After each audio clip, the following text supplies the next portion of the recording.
وہاں ارشاد ہوتا ہے وَسَارِعُوا إِلَىٰ مَغْفِرَةٍ، اے مسلمانوں دوڑ لگا اور آگے سے آگے نکل۔ مسارعت کے معنی تیز دوڑنے میں ایک دوسرے کے ساتھ مقابلہ کرتے ہوئے آگے۔ سارعوا إِلَىٰ مَغْفِرَةٍ، اپنے رب کی مغفرت کی طرف دوڑو، اور دوڑ میں مقابلہ دوسرے سے آگے نکل۔ وَجَنَّةٍ، اور اس جنت کی طرف دوڑ لگاؤ۔ عرضها السماوات والارض، جس کا پھیلاؤ آسمان، وہ تیار کی سجائی گئی، اسے پورے اہتمام کے ساتھ تیار کیا گیا اہل تقویٰ کے۔ ان اہل تقویٰ کے کچھ اوصاف کیا ہیں؟ الذین ينفقون فی السراء والضراء، وہ لوگ کہ جو خرچ کریں، مراد ہے اللہ کی راہ میں، اور اللہ کی راہ میں خرچنے کی دو مدد۔ اللہ کی رضا کے لیے اس کے بندوں میں محتاج ہو، جن کو کوئی ضرورت لاحق ہے، ان کی مدد، یتیم ہوں، بیوائیں ہوں، مسکین ہوں، کوئی قرض تلے دب گئے، وہ سب کے سب اس میں آ جائے۔ لہذا دوسری مت کیا ہے؟ وہ ہے اللہ کے دین کی تعلیم و تعلم کا نظام بنانا، پھر یہ کہ دین کو دوسروں تک پہنچانا، اس کے لیے سارے ذرائع جو بھی اس زمانے میں ابلاغ کے ان سب کو اس کے لیے خرچ درکار ہے۔ 12 میں اس عرض کر رہا تھا کہ یہ دو مدیں ہیں خرچ کرنے، الذین ينفقون فی السراء والضراء، مسرت کی حالت میں آدمی کے پاس کافی غنی ہے تب خرچ کر رہا ہے تو ظاہر بات ہے اس حالت میں طبیعت پر اتنا بوجھ نہیں ہوتا خرچ کرنے میں، لیکن خود تنگی محسوس کر رہا ہو پھر خرچ کر، یہ گویا کہ اس سے اگلا ہے ضراء ہے، تکلیف کے اندر۔ والکاظمین الغیظ، اور وہ لوگ جو اپنے غصے کو پی جانے والے، والعافین عن الناس، اور غصہ ظاہر بات ہے آتا ہے کسی شخص کی کسی غلطی پر، کسی خطا پر، یا وہ اس نے آپ کو سوچیات کی، تبھی تو غصہ آئے گا۔ لہذا غصے کو تو پی جاؤ اور لوگوں کو معاف کرو۔ والعافین الناس، یہ دو کام در حقیقت ایک ہی کام کے دو رخ ہیں، کہ غصہ آیا ہے تو اور جس شخص نے بھی تم پر زیادتی کی تمہارے خیال میں یہ ہو سکتا ہے وہ اپنی جگہ پر، لیکن یہ کہ بہرحال تم غصہ آیا ہے اس غصے کو پی جاؤ اور اسے معاف کرو۔ واللہ یحب المحسنین، اور ظاہر بات ہے کہ اللہ تعالیٰ کو سے محسنین ہی پسند۔ اب یہاں بھی نوٹ کر لیجئے وہی درجہ احسان جو ہم پڑھ چکے ہیں بڑی تفصیل سے، حدیث جبرائیل کے حوالے سے گفتگو شروع ہوئی تھی، بعد میں پھر بھی مختلف مواقع آتی رہی اور اگلی حدیث میں پھر آ رہی ہے۔ احسان کسے کہتے ہیں؟ تو اللہ تعالیٰ کو ایسے محسن جو اپنے اس دین کو خوبصورت بنا لے، دین ان کا جو ہے اور دینی زندگی ان کی وہ دل کو لبھانے والی ہے، لوگوں کو پسند آنے والی، بلکہ یہ کہ اس کے اندر جو ہے وہ حسن جو ہے دل آویزی پر۔ تو اس آیت کے حوالے سے میں آج پھر اس کے راوی حضرت ابو ہریرہ ہے رضی اللہ تعالی عنہ، انہوں نے ذکر کیا ہے اور اس کی روایت جو ہے امام بخاری نے ہے رحمہ اللہ، ان رجلا قال للنبی صلی اللہ علیہ وسلم، ایک شخص نے حضور صلی اللہ علیہ وسلم سے عرض کی، اوصی، حضور مجھے کچھ وصیت فرمائیں۔ اوصا یوسی ایصاءً، وصیت کر، وصا یوصی توصیتاً، اس کے معنی میں وصا یوصی کے معنی ہو جائیں گے تدریجاً، مسلسل وصیت کرتے رہنا، نصیحت کرتے رہنا۔ اور ایک ہے ایک مرتبہ آپ نے ایک بات کہی، اوصی مجھے نصیحت فرمائیں، قال لا تغضب، آپ نے ایک ہی بات فرمائی، غصہ نہ، مغلوب الغضب نہ ہو جائے کہ غصہ آئے اور تم پر چھا جائے، تمہارے اوپر اپنا غلبہ کر۔ فردد مرارا، اب اس شخص کے دل میں شاید کوئی اور بات تھی، اس نے پھر پوچھا،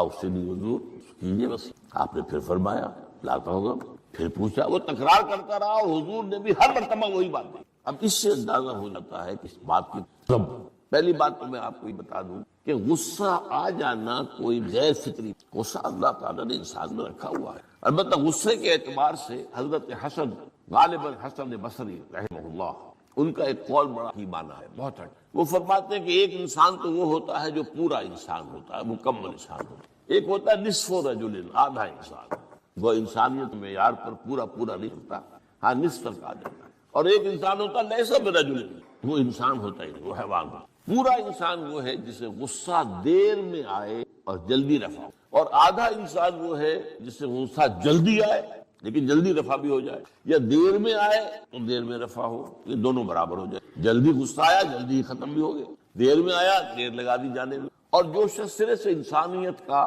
مستحق ہی نہیں انسان مانا جائے، غصہ جلدی آ جائے اور دیر میں جائے، وہ اخلاقی اعتبار سے پورا انسان کا۔ تو غضب کے اعتبار سے یہ 3 دن۔ پھر مزاجوں کی بات کی، اللہ تعالیٰ نے مختلف مزاج بتائے، بعض طبائع کے اندر جمالی خوبصورت شخصیت، بعض جلالی مزاج کے لیے ہمارے بزرگوں میں بھی، دیندار لوگوں میں بھی ہے، یہاں تک کہ نبیوں میں بھی ہے۔ حضرت موسیٰ علیہ السلام جلالی طبیعت، آپ کو معلوم ہے کہ واقعات کو ہمارے سامنے ہے جو قرآن میں، کہ ایک قبطی کا اور ایک اسرائیلی کا جھگڑا ہو رہا تھا، اسرائیلی نے مدد مانگی تو حضرت موسیٰ نے ایک مکہ لگایا ہے اس قبطی کو، اس کی تو ان کے غضب کا، ان کی جلالی تب، اور اس کا سب سے بڑا نقشہ جو قرآن مجید میں آتا ہے کہ جب اللہ تعالیٰ نے جب ہجرت ہو گئی اور مصر سے حضرت موسیٰ علیہ السلام اپنی قوم کو لے کر، بنی اسرائیل کو لے کر نکل آئے، دریا یا سمندر بھی اللہ نے پار کرا دیا، سمندر کو یا دریا کو پھاڑ کر، اس کے بعد وہ مرحلہ آیا کہ انہیں اب شریعت دی، اس لیے کہ اصل میں ہجرت کے بعد پھر شریعت، ہجرت سے پہلے کا وقت جو ہے وہ تو ایک کشاکش کے اندر، جیسے کہ 12 برس حضور کے مکے میں ہیں، ایک کشاکش ہے جسے ہم عام طور پر کشمکش کہتے ہیں، ایک سٹرگل ہے، اس میں مصیبتیں ہیں، تکلیفیں ہیں، مارے کھائی جانے وغیرہ وغیرہ۔ تو ابھی کسی تفصیلی شریعت کے لیے جانے کا موقع نہیں۔ نماز بھی جا کر 5 وقتہ جو ہے وہ سن 1190 میں، یعنی آپ سمجھ ہجرت سے 1-1.5 سال پہلے۔ اس کے علاوہ زکوٰۃ کا کوئی نظام ابھی باقاعدہ نہیں، اتنے میں سے اتنا، ہاں عام طور پر لفظ زکوٰۃ استعمال ہوا ہے، اپنے مال کو پاک کرو، پاک کرتے رہا کرو، مال میں سے صدقہ خیرات نکالتے رہا کرو، اس سے وہ مال پاک کرو۔ تو اسی طریقے سے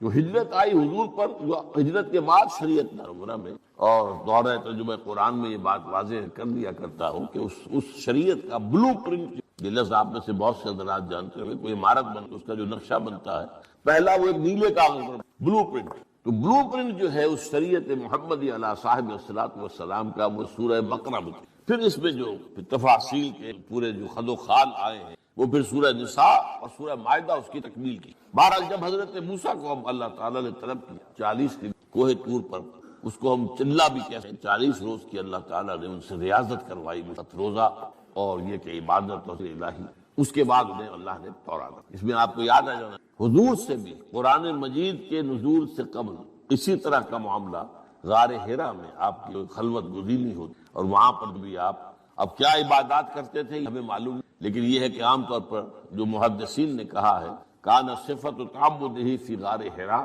التفکر بالاعتبار، غور و کائنات کیا ہے، کیا اس کا نظام ہے، یہ معاشرہ ہمارا کدھر جا رہا ہے، یہ خرابیاں کیوں بڑھ رہی ہیں، یہ کیوں انسان کا خون کرتا ہے، یہ کیا بات ہے، یہ کیا وجہ ہے کہ کچھ لوگ بھوکے مر رہے ہیں اور کچھ لوگ جو ہے ان کے پاس بہت دولت جمع ہو گئی، یہ غور و فکر، تو یہ آپ کا بہرحال، لیکن یہ کہ تخلیہ اور غار میں آپ کا یہ اپنے، تو اسی طریقے سے وہاں 40 دن کا معاملہ ہوا حضرت موسیٰ علیہ السلام کے، اس کے بعد الواح دے دی گئی، جو پتھر کی تختیاں تھیں ان کے اوپر جو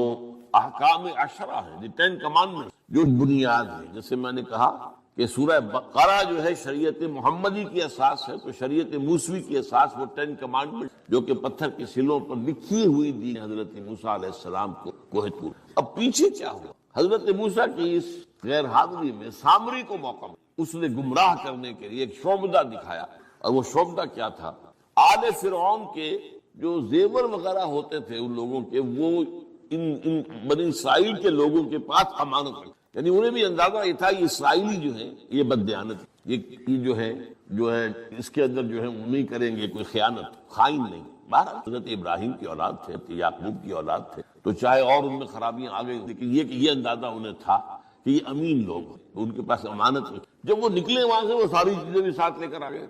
اس کو کہا اس سامنے نے کہ یہ پھینک دو، کوئی تو نجس ہے، تمہارے لیے جائز نہیں، اس حد تک تو بات ٹھیک ہوئی۔ پھر ان کو پگھلا کر اور ایک بچڑے کی شکل بنا لی، اور اس کے اندر ایسا کچھ میکینزم رکھا کہ اس میں سے ہوا گزرتی تھی، اندر سے کھوکھلا تھا، تو آواز ایسی آتی تھی جیسے کہ بچڑا ڈکرا رہا ہو۔ انہوں نے کہا یہ ہے تمہارا خود، یہ موسیٰ کو تو مغالطہ لگا ہے، کس غلطی فہمی کے اندر وہ پڑ گئے ہیں، کہاں گئے ہیں، کس خدا کے پاس گئے ہیں، یہ خدا تو یہ ہے تمہارا خدا، اسے پوجو۔ بہرحال وہاں کچھ ہے، کافی بڑی تعداد میں بنے پرستی۔ اب جب اللہ نے موسیٰ تمہاری قوم پیچھے فتنے میں پڑ چکی، اور اس کی بھی ایک عجیب بات ہے، بتائی دوں آپ کو، کہ حضرت موسیٰ کے لیے جو اللہ نے وقت معین کیا تھا کوہ طور پر آنے کا، آپ اس وقت مقرر سے پہلے شوق اللہ نے ایکسپلینیشن کال کی، یہ سورہ طٰہٰ میں موجود ہے، ما اعجلک عن قومک یا موسیٰ، موسیٰ یہ تم اپنی قوم کو چھوڑ کر جلدی کیوں آ گئے، ابھی تو وہ وقت معین نہیں آیا، کیوں آ گئے؟ اب حضرت موسیٰ تعجب سے کہتے ہیں کہ مجھے تو شاباش ملنی چاہیے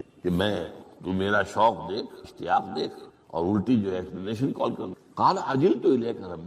ربی لترضیٰ، پروردگار میں تو جلدی کر کے آیا اس لیے تو راضی ہو جائے کہ تیرے طلب کرنے پر میں وقت معین سے بھی پہلے پہنچ۔ فرمایا نہیں، یہ اجرت یہ ایسی خطا ہے تمہاری کہ تم نے در حقیقت جو یہ غلطی کی وجہ سے سامری کو موقع مل کہ اس نے تمہاری قوم کو اضلهم السامری، سامری نے گمراہ کر. یہ خبر پا کر اب حضرت موسیٰ علیہ السلام جب آئے ہیں واپس اپنی قوم، اس کے لیے جو الفاظ یہ سورہ اعراف کے فلما رجع موسیٰ الی قومہ غضبان، یہ غضبان، یہ غضب کی ایک انتہائی شدت. اس وزن پر عربی زبان میں جو الفاظ آتے ہیں وہ کسی شے کی شدت کو، انا جوعان، میں بھوک سے مرا جا رہا ہوں، انا عطشان، میں پیاس سے مرا جا رہا ہوں. اسی طرح رحمان،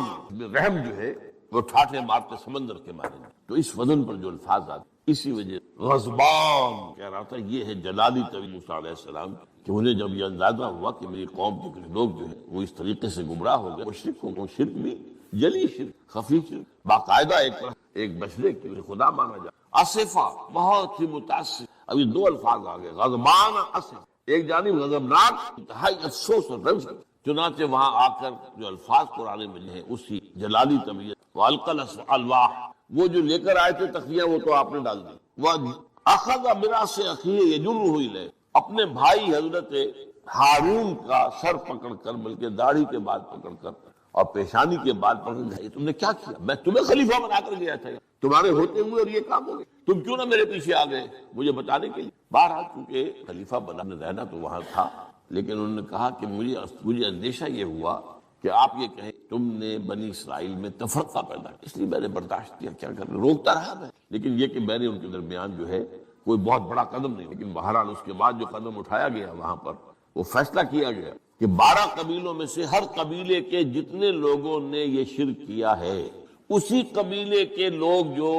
توحید پر قائم رہے ہیں وہ اپنے بھائیوں کو قتل کریں اور ذبح کریں. تو تورات کی روایت کے مطابق 70,000 یہ، اور یہیں سے قتل مرتد کی سزا اسلام میں یہ قتل ہے. یہ سب بات لوگ کہتے ہیں، منکرین حدیث ہیں آج کل اور روشن خیال ہیں، اور جو اپنی روشن خیالی کا جو سند لینا چاہتے ہیں مغرب سے. تو مغرب کا تصور تو یہ ہے کہ یہ انسانی حقوق میں ایک مسلمان ہے، اسے اگر عیسائیت پسند آ گئی عیسائی ہو جائے، اس کا حق ہے کیونکہ مجرم تو نہیں. یہ تمہاری شریعت میں یہ کہ قتل کر دیا جائے، یہ تو حقیقت جو بنیادی حقوق ہے انسان کے. اسی طریقے سے ایک مرد اور ایک عورت رضامندی سے زنا کرتے ہیں، آپ کو کیا اعتراض ہے؟ یہ ان کا حق ہے. ہاں، مائنر نہ ہو، چھوٹے نہ ہو، نابالغ سے جبر کریں گے، لیکن اگر رضا کے ساتھ باہمی رضامندی سے وہ کرتے ہیں زنا تو کوئی جرم نہیں ہے، ان کی مرضی ہے. تو یہ سارا تصور جو ہے حقوق انسانی کا، جس طرح کا ایک مبالغہ آمیز تصور، اس کی روح سے ہمارے ہاں بھی جو لوگ ہیں جو انہی کو ماڈل بنا رہے ہیں، تو وہ کہتے ہیں کہ لا قرآن میں کہاں ہے مرتد کی سزا، اس طرح قرآن میں کہاں رجم کی سزا. تو یہ جان لیجیے کہ یہ دونوں سزائیں حضور نے اپنی سنت کے ذریعے سے نافذ کی، لیکن اخذ کی ہے تورات سے. ظاہر بات ہے کہ حضور سے پہلے جو شریعت موسوی تھی وہ لاگو تھی، یہودیوں کے لیے شریعت تھی، آج تک بھی ہے. عیسائیوں کے لیے بھی حضرت مسیح یہی کہہ کر گئے تھے کہ یہ نہ سمجھنا کہ شریعت موسوی کو ختم کرنے آیا ہوں. Law of Moses, don't think I have come to destroy law, this law of Moses will be applicable to. وہ تو سینٹ پال نے ختم کیا. اور آج کی عیسائیت جو ہے یہ عجیب مذہب ہے جس میں کوئی قانون ہے ہی نہیں. لیکن یہ کہ اسلام میں بہرحال انسانی حقوق کی بھی حدود ہیں، ان حدود کے اندر ہاں اگر آپ مسلمان ہیں اور آپ کو کوئی اور پسند آ گیا، آپ مسلمان ملک کو چھوڑ دیجیے، دارالاسلام کو چھوڑ دیجیے، بات کریں. لیکن یہ ہے کہ دارالاسلام میں رہتے ہوئے آپ کو اختیار نہیں. اس کی وجہ ہے کیونکہ اسلامی ریاست کی بنیاد ایک نظریے پر ہے، وہ نسل پر نہیں ہے، وہ رنگ پر نہیں، وہ زبان پر نہیں، نظریے کو کمزور کر دینے والی کہ لوگ سازش کر کے ایک وقت میں ایمان لائیں اور پھر مرتد ہو جائے تاکہ اسلام کی ہوا اکھڑ جائے. اور اس کا معاملہ سورہ آل عمران کے اندر کہ وقال طائفۃ من اہل الکتاب آمنوا بالذی انزل علی الذین آمنوا وجہ النہار واکفروا آخرہ لعلہم یرجعون. دیکھو بھائی یہ جو بڑی دھاک ہے اسلام کی، ایمان کی، جو شخص ایمان لے آتا ہے چاہے اسے انگاروں پر ڈال دیا جائے وہ ایمان کو، تو یہ ایک ساخت ہو گئی، ایک گڈ ول ہے ایمان کی ساخت. جو چاہو کر لو، اس کو قتل کر دیا. ابو جہل نے حضرت سمیہ اور حضرت یاسر رضی اللہ تعالیٰ عنہما دونوں کو قتل کر دیا. انہوں نے کلمہ کفر زبان سے نکالنا کی، حالانکہ اجازت ہے جان بچانے کے لیے، ایمان دل میں قائم رہے، زبان سے کلمہ کفر کہہ دیا جائے، صرف جان بچانے کے لیے جائز ہے، اجازت. چنانچہ حضرت سمیہ اور حضرت یاسر کے بیٹے عمار نے جان بچانے کہا اور پھر ان پر شدید پشیمانی طاری ہوئی، لیکن حضور نے انہیں اطمینان دلایا کہ نہیں، اس کی بھی جائے. باقی جو مقام تمہارے والدین نے حاصل کیا وہ تو بہت مقام ہے، لیکن وہ عظیمت اپنی جگہ، یہ رخصت بھی ایک جگہ دین کا. بہرحال سازش کیا کی، آمنوا بالذی انزل علی الذین آمنوا وجہ النہار، ایسے کرو کہ صبح کے وقت تو ایمان لے آؤ، اے لوگو، اے مسلمانوں، جو کتاب تم پر نازل ہوئی ہم دن بھر رہو۔ اب اس میں یہ اضافے میرے، ذرا حضور کے قریب رہو، صحبت قریب سے، تاکہ لوگ دیکھ لیں یہ دن بھر حضور صحبت میں رہے ہیں، قریب رہے ہیں، شام کو کافی مرتد ہو جائے، یہ دیکھ لیا ہم نے، یہ تو دور کے ڈھول سوائے، ہم نے اندر جا کر دیا، کوئی بات ہے ہی نہیں، کوئی خاص بات نہیں۔ اس سے کیا ہوگا؟ لعلہم، کچھ نہ کچھ لوگ ضرور جو ہے وہ متزلزل ہو جائے۔ آخر سب لوگ تو برابر کے نہیں ہوتے، نہ ہر زن نست نہ ہر مرد مرد، کمزور ایمان لے لوگ بھی تو، اور ان سے بھی نیچے منافقین بھی موجود، لیکن کمزور ایمان والا ہوا ہوگا۔ وسوسہ اندازی کا شیطان کو موقع مل گیا کہ بھائی کوئی بات دیکھی ہوگی، نہیں بڑے بھلے لوگ تھے، بڑے اچھے لوگ تھے، بڑی نیک نیتی سے ایمان لائے تھے، اور حضور کی صحبت میں اور محفل کے اندر بڑے مؤدب ہو کر بیٹھے تھے، بڑی توجہ سے انہوں نے حضور کا کلام سنا تھا، تو آخر کوئی بات تو ہوگی نا جو دیکھی ہے انہوں نے، تبھی تو وہ جو ہے وہ اسلام کو چھوڑ کر چلے۔ اس فتنے کا سد باب کا یہ قانون، جو اسلام لائے دیکھ بھال کر لائے، اس لیے کہ ظاہر بات ہے کہ یہ تو اب ایک وادی، اس کے اندر قدم رکھنا ہے جس میں مشکلات بھی آئیں گی، تکالیف بھی آئیں گی، لیکن یہ کہ بہرحال اس سے رجوع کرنے کا پھر حق نہیں۔ اسلام اگر چھوڑو گے تو قتل، یہ کنڈم کر، شریعت کے خلاف بغاوت قرآن میں نہیں ہے، لیکن از روئے قرآن تورات پر بھی لفظ قرآن کا اطلاق ہو۔ چنانچہ مکے کے کفار و مشرکین کا قول نقل ہوا ہے، قالوا لن نؤمن بهذا القرآن والذی بین یدیہ، انہوں نے کہا نہ تو ہم اس قرآن پر ایمان لائیں گے جو محمد پیش کر رہے ہیں، اور نہ اس قرآن پر جو ان سے پہلے ہے۔ تو تورات کو قرآن کا لفظ کا اطلاق ہو، تو حضور صلی اللہ علیہ وسلم یہ دو سزائیں، قتل مرتد اور رجم کی سب ظاہر بات ہے قرآن میں نہیں ہے، مانتے قرآن میں نہیں ہے، لیکن شریعت جو ہے وہ صرف قرآن پر مبنی۔ یہ بات ایک اصول موٹی، شریعت کی دو بنیادیں مستحکم ہیں، مستقل بذات ہیں، انڈیپینڈنٹ آف ایچ ادر، کتاب اللہ و سنت رسول اللہ، اللہ کی کتاب اور اللہ کے رسول، صرف قرآن نہیں۔ یہ اہل قرآن جو بھی کہلاتے ہوں، جن کو منکرین حدیث کہنا چاہیے، جو یہ قرآن مجید کو ہی سمجھتے ہیں کہ بس یہی بہت کافی ہے، اس کی پھر تعبیریں جو کرتے، ان میں سے دو آدمی نماز پر متفق نہیں، نماز کتنی ہوں گی، نماز ہے بھی کہ نہیں، صلاۃ کے معنی نماز ہے بھی کہ نہیں، متفق نہیں، کیسے ہوں گے؟ تو سنت رسول سے ہوا ہے، صلو کما رہے، نماز پڑھو جیسے مجھے دیکھتے ہو، میں سارا معاملہ تو اس سے ہے۔ تو بہرحال اس اعتبار سے یہ جو میں نے آپ کو حضرت موسیٰ علیہ السلام کا معاملہ بتایا، تو اس میں ایک بات قائم کرنا چاہتا ہوں آپ کے ساتھ کہ غضب کب آتا ہے، غصہ کب آتا ہے؟ کسی نہ کسی حمیت پر زد پڑتی، یا تو حمیت ذات ہے،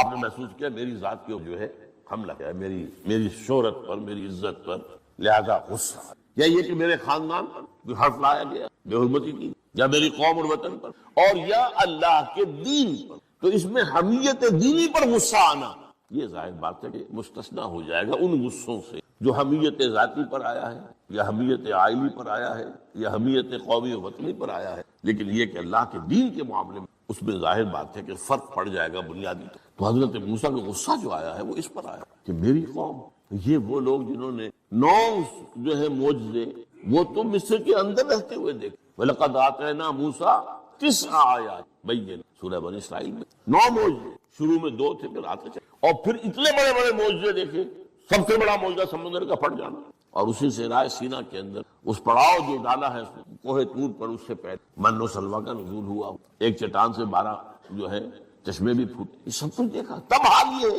اس پر غصے کا آنا، غضبناک ہو جانا، یہ گویا کہ بالکل معقول ہے، قرین۔ اس میں بھی ایک اور مثال ہے اللہ کے رسولوں میں، انہیں بھی حمیت دینی پر غضبناک ہوئے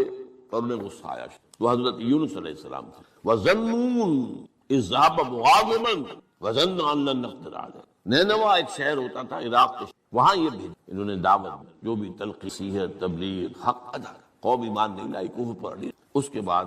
یہ غضبناک ہو کر، اب یہ غضب جو ہے یہ دین کا، اپنی قوم کو چھوڑ کر، لیکن یہاں ایک خطا ہو گئی، حضرت موسیٰ سے خطا کیا ہوئی تھی کہ وقت معین سے پہلے فَإِنَّا قَدْ فَتَنَّا قَوْمَكَ مِن بَعْدِكَ، اس کی سزا مل گئی۔ یہاں غلطی کیا ہوئی کہ رسول جو قوم کی طرف بھیج دیا جائے، جس قوم کی طرف، جس شہر کی طرف، جس علاقے کی، جب تک ایکسپریس پرمیشن اللہ کے نہ آ جائے رسول جگہ چھوڑ کر نہیں جا سکتا۔ یہاں یہ ہے کہ وہ اتنے غضبناک ہو کہ یہ بات جو ہے یہ ذہن کے سامنے نہیں، اور آپ اپنی قوم سے ناراض ہو، یہ بدبخت قوم جو ہے یہ تو ہلاک ہو، تو یہ چھوڑ کر چلے، یہ غلطی ہو۔ چنانچہ آپ کو یاد بھی کہ جب ہجرت مدینہ کی اجازت آ گئی ہے اللہ کی طرف سے عام صحابہ، تو آپ نے کہہ دیا چلے جاؤ مدینے جاؤ، آپ خود نہیں، جب تک کہ ایکسپریس پرمیشن واضح طور پر معین طور پر آپ کے لیے اجازت، اس وقت تک آپ نے مکے سے حضرت،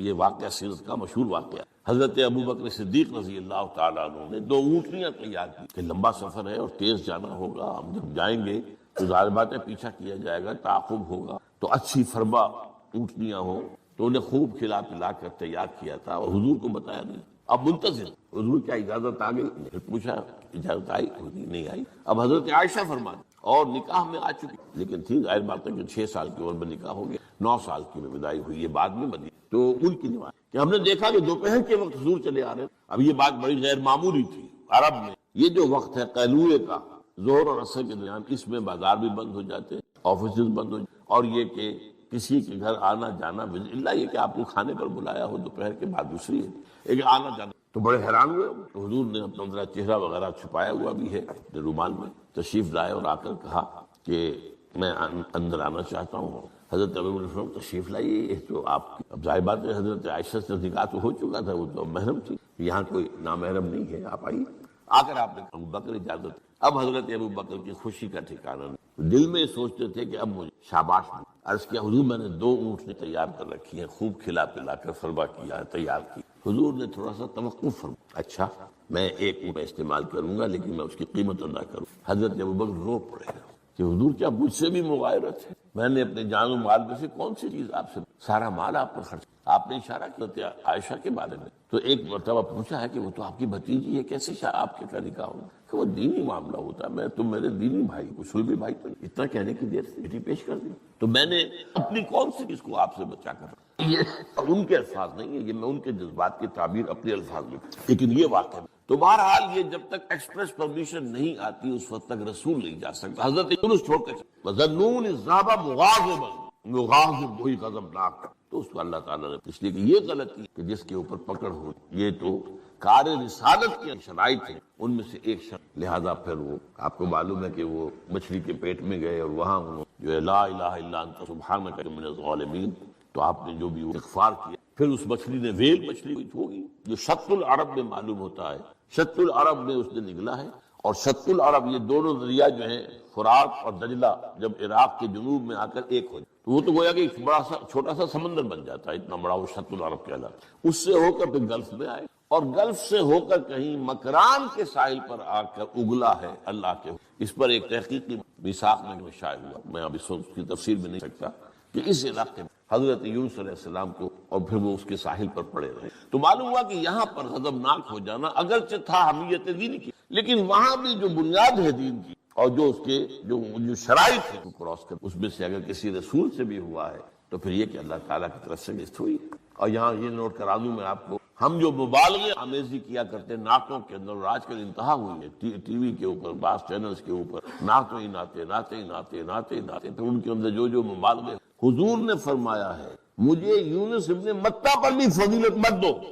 اب یونس ابن متہ وہ ہے واحد رسول جن سے کچھ خطا ہوئی اور جس پر سزا ہوئی، باقی اور رسولوں میں سے کسی کی خطا ہوئی ہے حضرت معاجلہ کا قوم پہ، لیکن خطا جو ہے اس کی کوئی سزا حضرت موسیٰ کو نہیں۔ واحد رسول ہیں حضرت یونس علیہ السلام، اللہ قوم یونس، اور اس کا جو فائدہ پہنچا ہے، یہ جو آج کی جدید اکاؤنٹنگ ہے، debit and credit, Hare debit کے اگینسٹ کوئی انٹری برابر کی جو ہے کریڈٹ کی ہوگی، ہر کریڈٹ کے اگینسٹ یہ جو ڈیبٹ ہوا حضرت یونس کے خلاف، یہ کریڈٹ بن گیا قوم کے حق میں، کہ عذاب کے آثار شروع ہو گئے، جس کے بعد کے کسی قوم کے لیے دروازہ بند ہو جاتا ہے توبہ کا، جیسا کسی فرد کے لیے جب موت کے آثار شروع ہو جائیں اب توبہ کا، تو جب وہ عذاب کے آثار شروع ہو گئے وہ قوم کو یاد آ گیا کہ یہ بات وہی ہو گئی جو یونس کہا کرتا تھا علیہ السلام۔ گھروں سے نکلے آئے، پوری قوم باہر آ گئی اور چیخ گڑا کر اللہ سے معافیاں مانگی، دعائیں کی، تو اللہ نے ان پر سے عذاب ٹال دیا۔ تو سورہ یونس میں اس کو بیان کیا کہ عذاب الہی کے شروع ہو جائے آثار،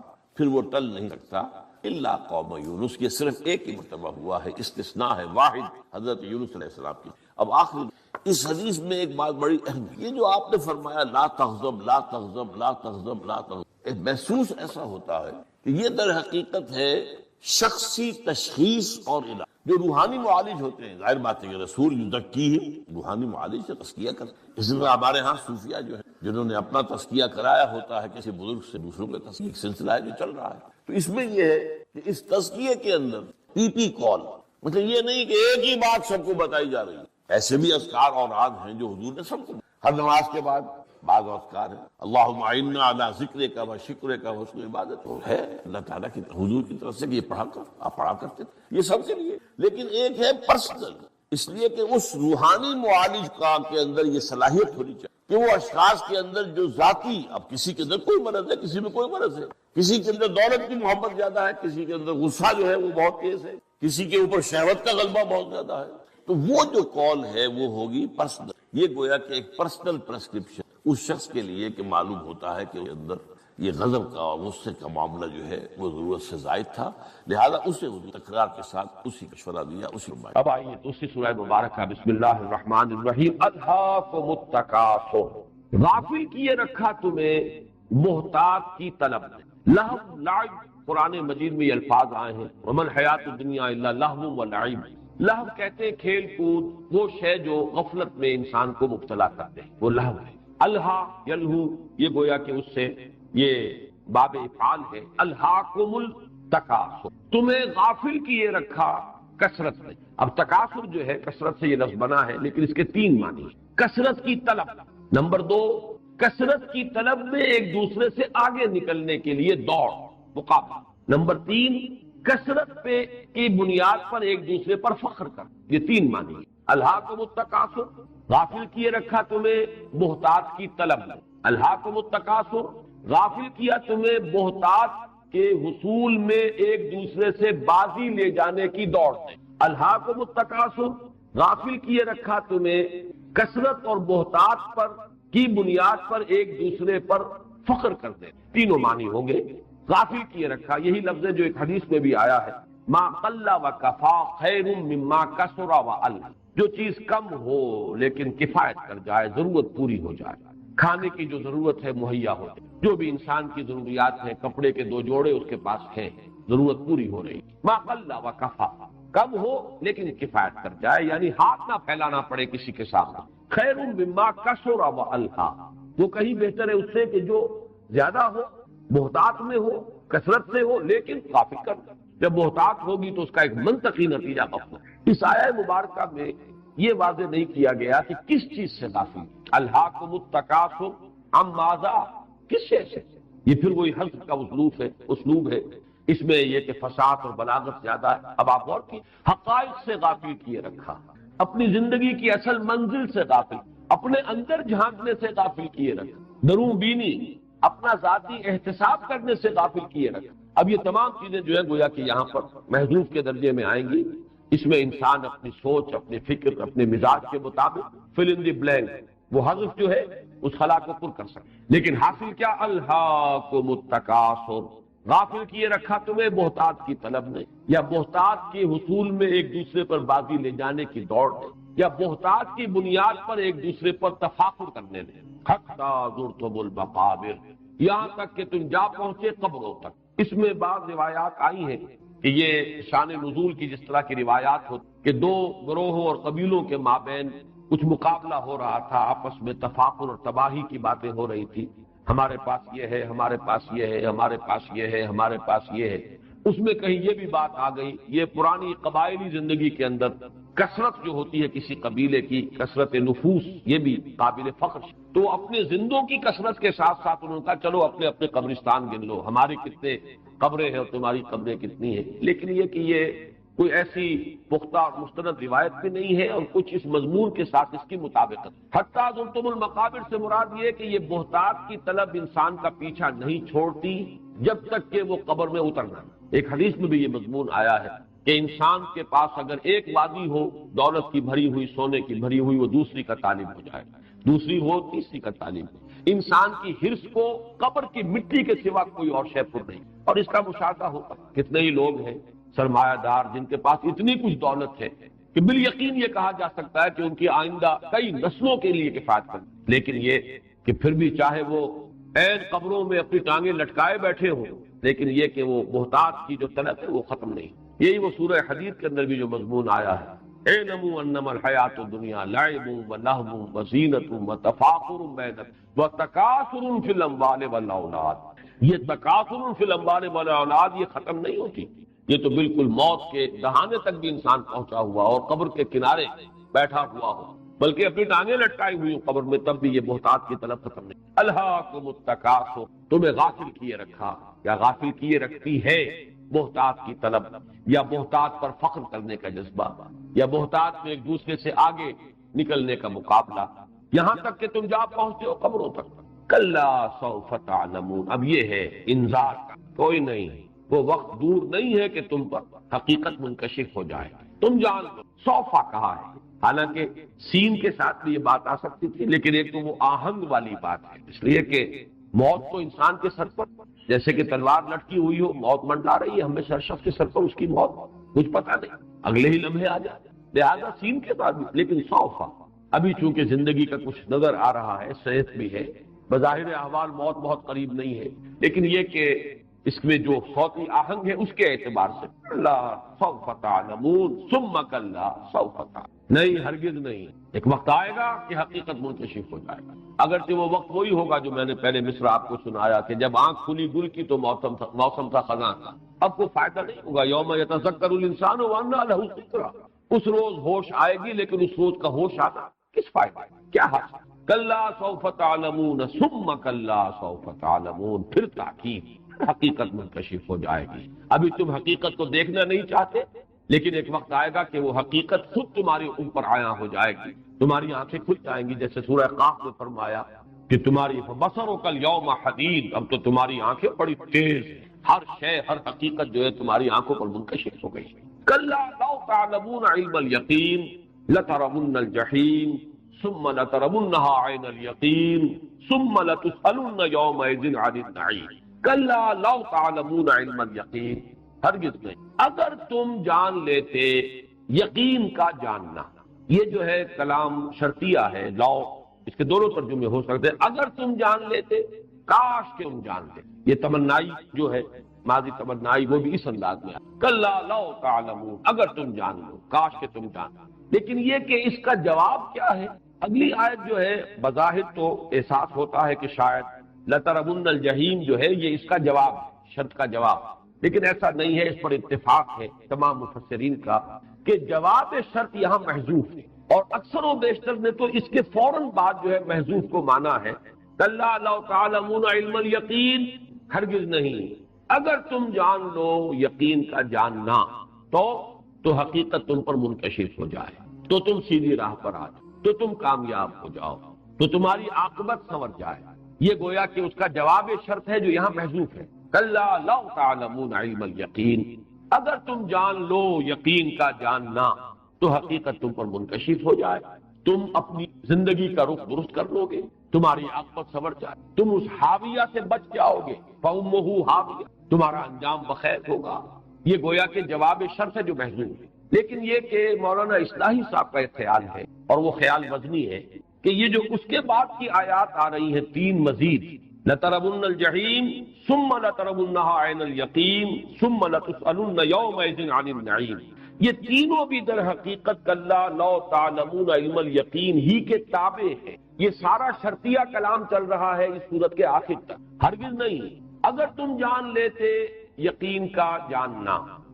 اور یہ کہ تم دیکھو گے جہیم کو، جہنم کو دیکھ کر رہو گے، پھر تمہیں دیکھنا ہی ہے اسے، بے آنکھ والا دیکھنا، یقین کا دیکھنا، اور پھر تم سے لازماً پوچھا جائے گا اور نعمتوں کا حساب دیا جائے گا، تو یہ گویا کہ جواب شرط اب اس کے بعد، یہ سب کچھ اگر تمہیں معلوم ہو جائے تو تمہاری منزل درست ہو جائے، تمہاری عاقبت سنور جائے، تم انجام بد سے محفوظ ہو جاؤ، تم حاویہ سے گرنے سے بچا لیے جاؤ، تو یہ بھی ایک رائے ہے، اور رائے قوی معلوم ہوتی ہے، اگرچہ ذاتی طور پر میری رائے یہ ہے کہ دو آیات کے بعد جواب شرط کو اگر محذوف مان لیا جائے، اور اس کے بعد جو کلام ہے وہ کلام مستانفہ ہے، وہ اپنی جگہ پر ایک نیا کلام شروع ہو رہا ہے، تو بات زیادہ نکھرتی ہے، واللہ عالم۔ میں اپنی اس رائے کے مطابق اب ترجمہ کر رہا ہوں اور وضاحت کر رہا ہوں، کلا لو تعلمون علم الیقین لترون الجحیم، ہرگز نہیں، اگر تم جان لیتے یقین کا جاننا کہ تمہیں جہنم کو دیکھنا ہی ہے، کوئی مفر نہیں، اس بات پر اگر تمہیں یقین ہو جائے، اور جو یقین اس وقت ہوگا علم الیقین کے درجے میں، عین الیقین کے درجے میں نہیں، وہ تمہیں علمی طور پر بات کو جاننا ہے، تمہیں استدلال کے حوالے سے جاننا ہے، تمہیں دلیل سے، عقل سے بات کو پہچاننا ہے۔ کیا پہچاننا ہے؟ کہ تم دیکھ کر رہو گے جہنم کو، اور یہ مضمون وہ ہے جو قرآن مجید میں دوسرے مقامات پر آیا ہے کہ ہر انسان کو جہنم دکھائی جائے، چاہے وہ انجام کار کے اعتبار سے جنتی ہے، لیکن یہ کہ ایک دفعہ لایا جائے گا تاکہ انہیں بھی پتہ لگ جائے کہ ہم کس شے سے بچا لیے، اللہ کا کتنا بڑا احسان ہم پر ہوا ہے، کتنا بڑا کرم ہوا ہے، کس انجام سے اللہ نے ہمیں بچایا۔ چنانچہ سورہ مریم میں فرمایا گیا وَإِن مِّنكُمْ إِلَّا وَارِدُهَا كَانَ عَلَىٰ رَبِّكَ حَتْمًا مَّقْضِيًّا، کوئی نہیں ہے تم میں سے مگر یہ کہ ایک مرتبہ تو آ کر رہے گا جہنم پر۔ وارد کہتے ہیں گھاٹ پر اترنے کو، جیسے کوئی قافلہ آ کر اترا کسی گھاٹ پر، کوئی تالاب ہے پانی پینے کے لیے، کوئی نہر ہے اس کے کنارے پر آ گئے پانی پینے کے لیے، یہ ہے وارد۔ مورد کہتے ہیں گھاٹ اترنے کی جگہ، تو وَإِن مِّنكُمْ إِلَّا وَارِدُهَا كَانَ عَلَىٰ رَبِّكَ حَتْمًا مَّقْضِيًّا، پھر یہ کہ ہم اللہ تعالیٰ کی طرف سے فرمایا کہ پھر ہم بچا لیں گے ان کو جو کہ تقویٰ والے تھے، اور جو جہنمی ہے وہ اسی کے اندر اوندے میں پڑے رہ جائیں۔ لیکن ایک دفعہ تو آنا، یہی تصور ہے جو ہمارے سامنے ہے۔ سورہ حدید میں یہ جو نقشہ آیا ہے کہ لوگوں کو نور عطا کیا جائے گا اور اس نور سے وہ چلیں گے، وہ جس کو ہم پل صراط کہتے ہیں، کہ جو روشنی ہوگی، ایک مرحلہ ہے جہنمیوں کو اور جنتیوں کو علیحدہ کرنے کے لیے، کہ جو جنتی ہیں جنہوں نے نیک اعمال کیے تھے، ایمان اور اعمال صالحہ کا نور لے کر آئے تھے، وہ گزر جائیں گے اس پل پر سے، اور دوسرے ٹھوکریں کھاتے ہوئے گریں گے، اور پھر ان کے مابین ایک فصیل حائل کر دی جائے گی۔ تو یہ جو دونوں آیات ہیں، اگرچہ یہ شرط اور جواب شرط نہیں ہے، جواب شرط تو محذوف ہے، لیکن یہ دونوں انٹر لاکڈ ہیں، اور یہ ترجمہ جیسے کہ مولانا اصلاحی صاحب نے کہا، یہ کہہ کے لفظ سے ان کو جوڑا جائے گا۔ کلا لو تعلمون علم الیقین لترون الجحیم، کوئی نہیں اگر تم جان لیتے یقین کا جاننا کہ تمہیں ایک دن لا محالہ اس جہنم کو دیکھنا ہے، وہ تمہارے سامنے آ کر رہے گی، جس کو کہ اوپر فرمایا گیا حاویہ فَأُمُّهُ حاویہ وما ادراک ما ہی نار حامیہ، اور یہی ہے در حقیقت کہ جو ان دونوں صورتوں کو جو مضمون کے آپس میں جوڑ رہا ہے، انٹرلاک کر رہا ہے۔ لَتَرَوُنَّ الْجَحِيمَ ثُمَّ لَتَرَوُنَّهَا عَيْنَ الْيَقِينِ، پھر اب یہاں سے کلام مستانفہ ہے، یہ علیحدہ اب نیا کلام شروع ہو رہا ہے۔ پھر وہ وقت تو آ کر رہنا ہی ہے، یہ تو اس دنیا میں عقل کی آنکھ سے دیکھ لو، یقین، علم والا یقین اگر تمہیں حاصل ہو جائے کہ تمہیں یقیناً دیکھنا ہے جہنم کو، تو پھر یہ کہ تمہاری عاقبت سنور سکتی ہے، تم اس خسران ابدی سے بچ سکتے ہو، والعصر ان الانسان لفی خسر، اس انجام سے اپنے آپ کو بچا سکو گے۔ لیکن بہرحال ثم لترونها عین الیقین، پھر بالآخر تو تمہیں دیکھنا ہی ہے اسے،